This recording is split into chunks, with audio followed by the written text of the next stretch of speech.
Today we're going to be looking at exhaust removal pliers or exhaust hanger removal pliers. There's a little picture on how to use them right there.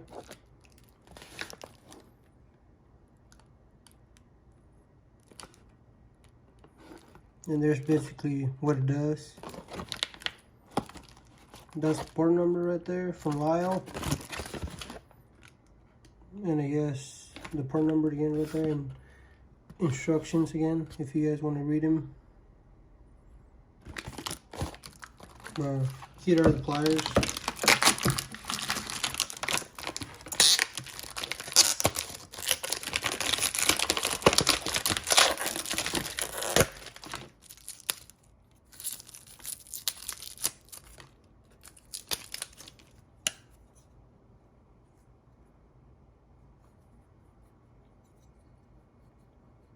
Some grips cut out right there for better grip. I used them before, they work pretty good.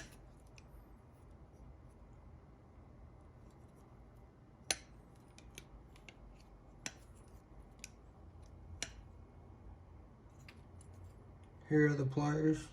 And I'll go set them up so you guys can see how they actually work. I'll go take out a hanger. That way you guys can see that actually works and how it works and everything, just in case you haven't seen anything like this. So there's the pliers.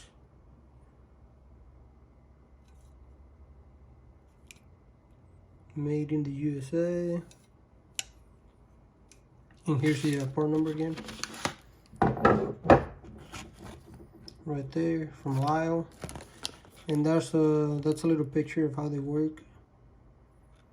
You basically put this behind the hanger and that on the metal piece, as you can see right there, and squeeze them, and that should get it out, which makes it easier to get them out.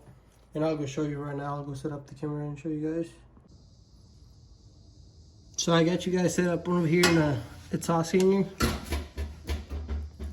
Here's the pliers, and then basically use this part right here. You just put it behind it, set it right behind there, and then the other part, this just goes in there, and basically you just get it in the right place. You squeeze on it, and it comes right out. And that's way easier than trying to get it off with a pry bar or pulling it by hand. And I'll show you guys one more time. You just go right behind it. And then just squeeze it and it comes right out. It's a lot faster, easier. I don't know. I used them before. I like them. Pretty good set of pliers. If you do a lot of exhaust work or repair or anything like that, I do recommend them because they're pretty good. They work pretty good, and they get the job done and everything. So here are the pliers, and they are metal. I think they're metal. So I don't think they'll be breaking. I never seen any of them break or anything, but I guess they could. They do got a weld right there, so they could break right there, right there. But so far they work pretty good. Thanks for watching.